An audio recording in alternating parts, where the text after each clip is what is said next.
What's up, everybody? Welcome to the Valley Trail Riders Hare Scramble. This is round 8, ridden on August 12th, 2018. Sitting here next to Pony Down on my left. I got Deck Anderjack on my right here, creeper mode. We got 10 seconds to go, and I want to start off this video by saying thanks to Mark Becker and his crew. Valley is one of my favorite tracks to ride, and it's never an easy event. It's always challenging, but I always seem to perform well here, and I always have a ton of fun. And you know, I gotta credit a lot of that to Becker and his guys. You know, they really do lay out some awesome trails for us, and as you can see, the ground conditions today were perfect. You know, Valley is a very sandy place, and you know, you look at this and it's, oh, they got just the right amount of rain during the last week. You know, it's nice and dark, you get lots of traction in it. There was only a couple spots where there was any kind of standing water. You know, if you guys remember my Father's Day race video from last year, it was the first race up here last year. We raced this track twice, and yeah, when it gets real sloppy, this place is kind of a mess to ride at, but it's still fun even then. And boy, when the track conditions are good, this place is awesome. So as you can see, Pony Down got himself a really nice start, and you know, he was riding actually at a pace where I was a little bit surprised. You know, he sat out a few races, so he wasn't really feeling 100%, but he figured, you know what, there's only a few races left, get out there and get some more riding in. And yeah, like I said, he kind of surprised me at that start and got a great start, and he was riding at a pace where I had no problem just sitting back behind him and riding at his pace. But he waved me through, and I think at this point I am in, I believe, 4th place. Not 100% positive there, but that's where I think I am.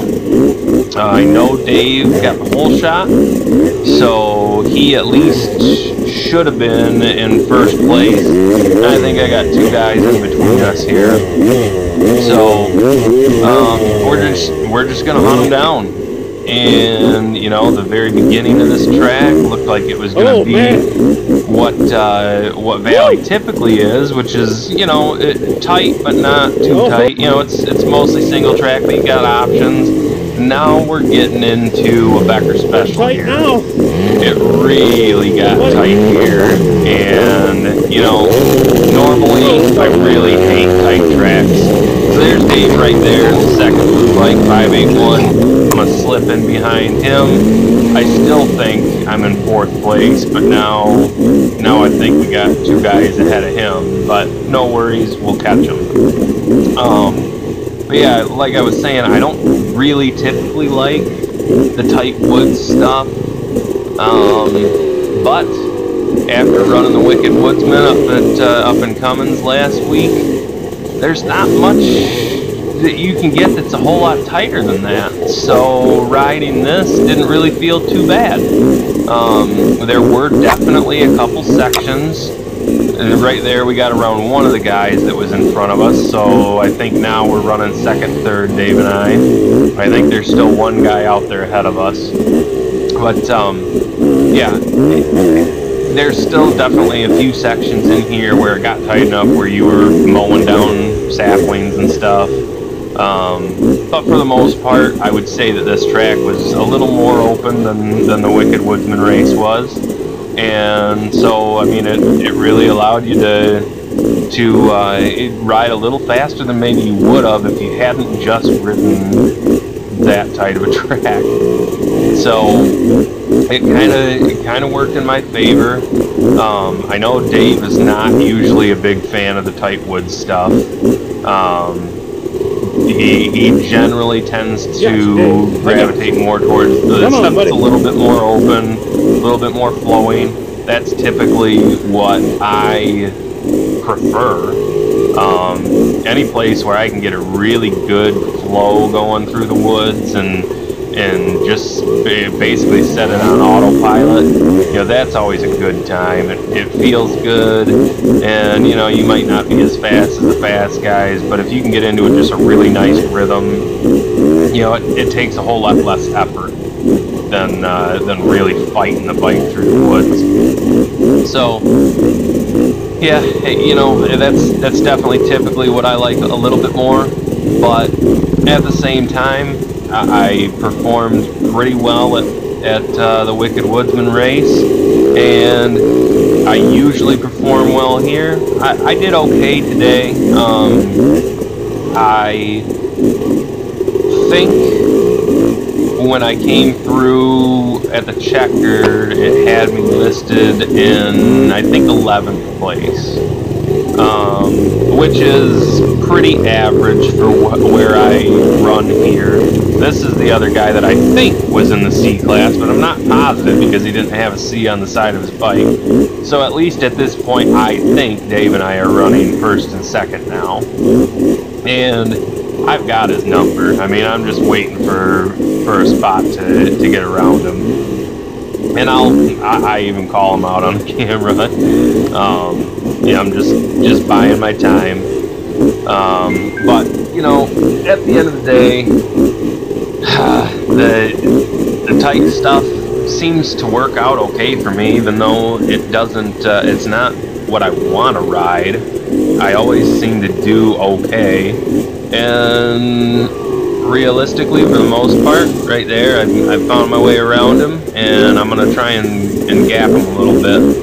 I figure with Dave, he's always going to be there, so the faster I can ride, if I can get a pace that's faster than he's capable of keeping up with me in these tight woods, then that just to buy me a little extra insurance if I do go down. And what I was saying about the tight stuff is maybe the reason I seem to do better here is because it's so tight, you can't get a whole lot of speed going, so it's maybe a little bit harder to crash.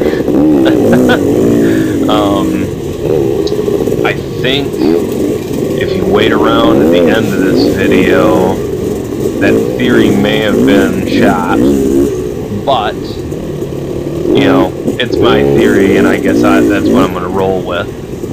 Now, here, you know, we've already passed a couple of the J-Class riders that were, you know, the stragglers, and, you know, the J-Class guys are a C-Class group that, you know, is just younger than us. You know, we're 35 and up, so these guys are a little bit younger than us. So, you know, we started 1 minute apart from each other in each class, and we're already all up in them. So you can tell, at least by that, either there was a lot of hang-ups in the woods that, you know, slowed them way down, or we were riding real fast at the beginning to catch them that fast. So that felt pretty good.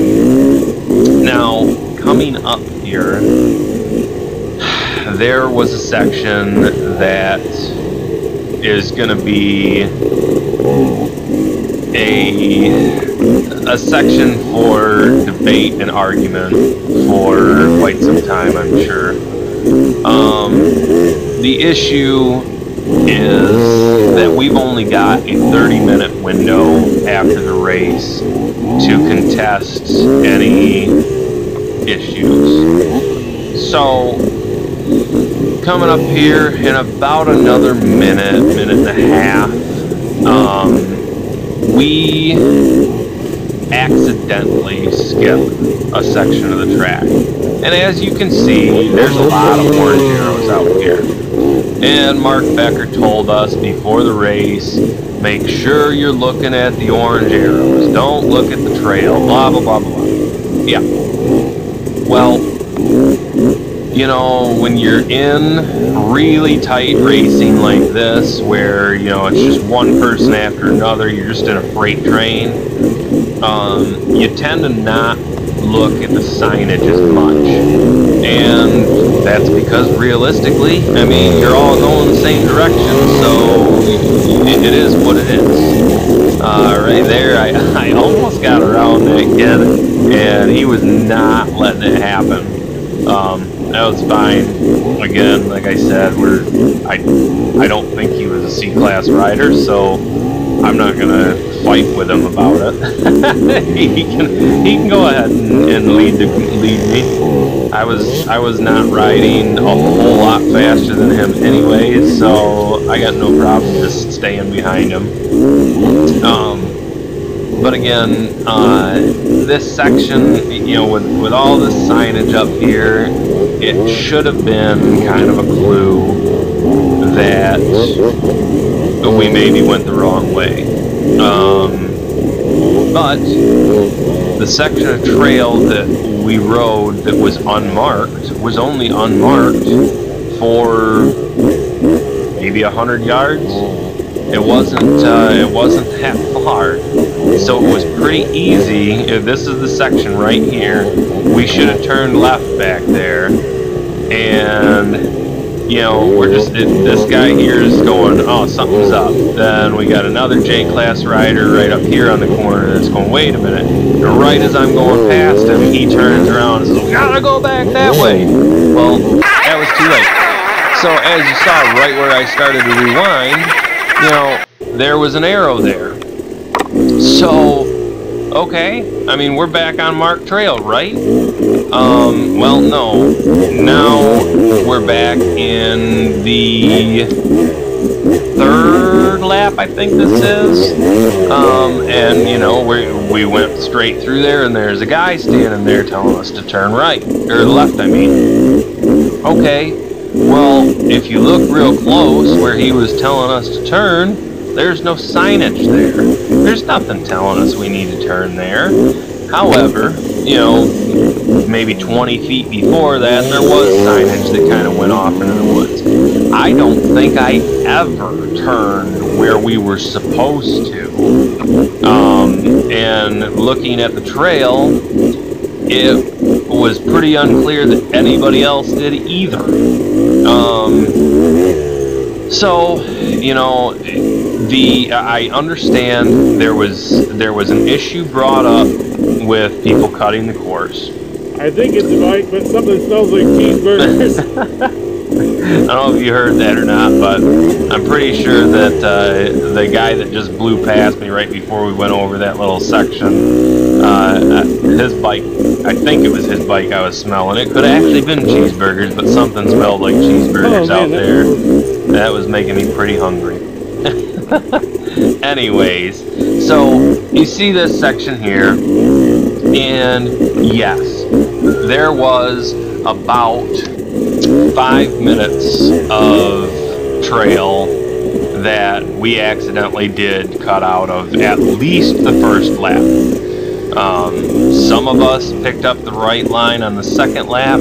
I can tell by looking at some of the times that there were several people that skipped it even on the second lap. And again, it was totally unintentional. And so there's definitely going to be some controversy about that over the next few weeks, probably through the off season. You know, I was docked a lap because I skipped that section, and I'm okay with that because, you know, I was not following the markers, and if you're not looking at the markers, you're not guaranteed you're going in the right direction, and that's a rookie mistake. So I will absolutely own it. It was my bad. However, again, like I said, I can tell by looking at many people's times that there were several people that accidentally skipped that section at least once, if not twice, that didn't get docked at all. And, you know, I mean, that really changed the outcome of this race. I'm not saying that right here is where that line came right back in. So, you know, we had about a 30-second jog down that trail if you skipped that section, or about 5 minutes. So there was about a 4.5 minute difference from one way to the other. And, you know, when I came through on the first lap, Dave's son Logan was watching us, and he said that I was probably close to about 5 minutes ahead of everybody else, or ahead of at least Dave, which when we went into that section, Dave was right behind me, and Dave did turn around. So that's the proof right there that, I mean, I did skip it, because Dave physically turned around and went back the right way and lost 5 minutes on that first lap. So, you know, in all reality, it was so hard to determine who did what. You know, there were so many people that skipped it. You know, at the end of the day, I'm not sure if I should have been docked a lap, or everybody should have been docked a lap, or we should have started. I don't know. Really, what should have happened is that trail should have been taped off so that you couldn't go through it without blowing through the tape. Because it was such a clear trail, and by the time we had gotten to it, we're going to keep in mind the C class, other than the women, we are the last class off the line. So, you know, who's to say how many other classes went straight through there on that first lap, because it was really easy to do. You know, on the right hand side you had an arrow that was telling you to go straight, and then once you got past that arrow, like 5-10 feet later, there's another arrow on a tree on the left hand side of the trail telling you to go to the left, but it's only on like a 15 to 45 degree angle. You know, it wasn't super obvious, and unless you were looking off into the woods, you know, you would not have noticed it. Looking at my video, I can see where those markers are off in the woods, but, you know, during the race, I had no clue. I was so focused on what was happening right in front of me. So, this, you know, once we got back into this section where we were supposed to be, this is back on the first lap, and, you know, I was riding really well, and I know, obviously, I accidentally skipped part of the track, so I came through in first place, which is amazing for me. I was really feeling good, and, you know, about halfway into the second lap, I started crashing. And, you know, nothing major, but, you know, a couple step-offs here and there that I'll show you towards the end. But, you know, I mean, I was solidly ahead of even the guys that did accidentally skip the track. You know, I was still way ahead. And so, you know, I mean, it was like the race of my life. And then I got penalized a whole lap, which, you know, by the time I took the checker, I think I didn't see the monitor when I came through. Logan was watching it. He said he thought that it said either 10th or 11th. And so, you know, all things considered, with as many times as I ended up crashing today, I would have taken a 10th or 11th. Being penalized one lap, I ended up being pushed back to 14th, which, geez, let me see here. Yeah, that pushed me back to only 3 positions out of a DNF, and my performance today was was definitely better than that. So, you know, it really, yeah, it hurt to be at a track that I love as much as this track, and to ride the way that I did, at least in the first half of the race. You know, I really gave it 150% today to do everything that I could to try and prove a point, not necessarily to everyone else, but to myself.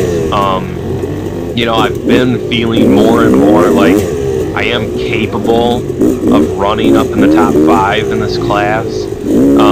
My biggest issue is really myself. Whether it's the bike letting me down, or, you know, just riding over my head too early in the race, or getting a bad start. You know, the bike letting me down is almost always something that I have done to cause it to break down.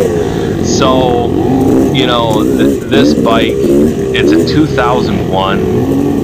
I honestly have no idea how many hours it has total on it. I know I've put about probably 70 hours on it in the last couple of years. So, you know, it's not a new bike, but it's still competitive. And, you know, just like Dave, he's riding on an 02 YZ250, and he's still very competitive too.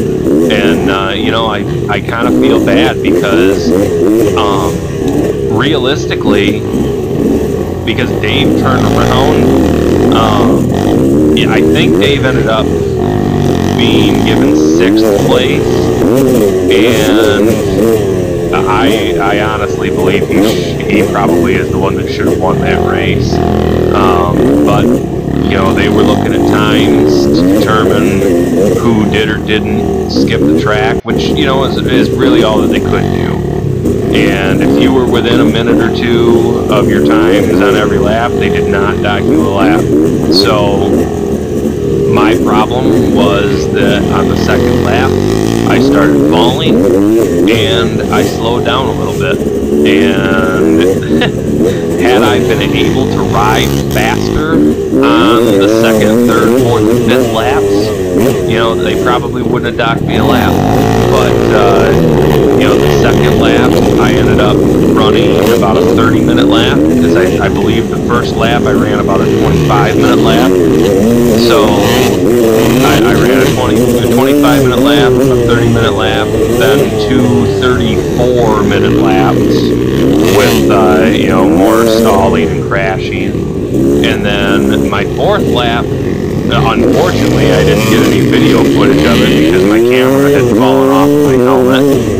But my fourth lap, I rode like a man on a mission and got back down to a 30-minute lap again. So had I managed to stay around that 30-minute mark or under, they may or may not have docked me a lap, but because I rode so fast on this first lap, the second lap looked a little bit fishy. So, you know, that was pretty unfortunate. You know, it's the one time where it really appears that riding well kind of screwed me. I hate to put it that way, but, you know, it really is. It really does seem to be what happened. But, you know, again, it is what it is. I don't want to take anything away from the D14. You know, that I think that they do a good job. I think in this situation, geez, you know, had they had any kind of video footage to review during the protest period, you know, things may have been a little different. But I think they made the best decision that they could with the information that they had. And because it is a timed protest period, you know, there's only so much that they can do. And, you know, I had plenty of footage but no way to review it right at the track. So, you know, where it could have helped Brian and them out with, you know, making a decision, we had no way to do that. So I was fully expecting, when I heard that we had cut the course, you know, I was fully expecting to be, you know, penalized maybe one position. But I didn't expect to lose a full lap. And the fact that they didn't post what that first lap was. You know, they just combined the first and second laps. So, you know, I have no gauge of what that lap time was, except for my video footage, which, like I said, it was roughly 25-26 minutes for the first lap, and somewhere between 29 and 30 minutes for the second lap. So, you know, it is what it is. This guy here was in a pretty big hurry and clogged up that drainage ditch. Seemed like last year, when we ran this track the second time, that drainage ditch, I swore, had like a makeshift bridge over it. Of course, we were running the track in the opposite direction too, so I don't know. It's always a little bit hard to remember. I mean, there was definitely areas of the property that I recognized, but again, you know, like Mark said, this was mostly all new trail, stuff that we had never seen before, just kind of crossed over areas that we had been before, and then maybe 10% of the spots, you know, the motocross track obviously is the same, you know, they don't change that up much, but yeah, you know, it is what it is. I'll be a little bit salty about the results of this race for a while, but, you know, I'll get over it. So, I'll definitely be back, and hopefully, you know, I know Mark tries really hard to put on a great event here, and I think that the Valley guys do a really good job here. Again, the property is fantastic, and I always have a really good time coming out here.